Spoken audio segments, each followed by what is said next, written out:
যুবক ভাইরা শোনেন, আপনাদের জন্যই আমাদের এত পরিশ্রম।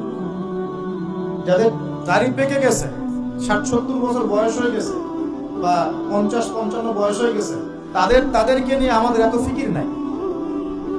তারা তাদের জীবনটা শেষ করে ফেলেছেন অলরেডি। আমাদের ফিকির আপনাদেরকে নিয়ে। আমাদের খুব ইচ্ছা, আমি নিজের কথা বলছি এবং আমার মতো যারা চেষ্টা করছেন তাদের কথা বলছি, তাদের খুব ইচ্ছা বাংলাদেশের 100% যুবক যেন নামাজি হয়। আমরা কি আশা করতে পারি আপনাদের কাছে এটা? বাংলাদেশের 100% যুবক যেন কোরআন তেলাওয়াত করতে পারে। পারা যাবে না? এটা পারা যাবে না? যাবে না? অসম্ভব কিছু? বাংলাদেশের 100% যুবক হারাম সম্পর্কে যাবে না। এরা হালাল খাবে, খেয়ে বুক ফুলে বিয়ে করবে। বিয়ের চাপ দিবে বাসায়, না দিলে বিদ্রোহ হবে। না দিলে কি হবে?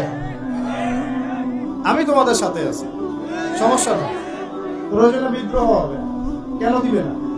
হালাল খাই, হালাল করি, নিজের কর্মসংস্থান আছে, একটা দিনদার মেয়েকে বিয়ে করবে। তারপরেও কোনো অবৈধ সম্পর্কে যাবে না। যে অবৈধ সম্পর্কে গেছে সে আল্লাহর রাস্তায় জিহাদ করতে পারবে না।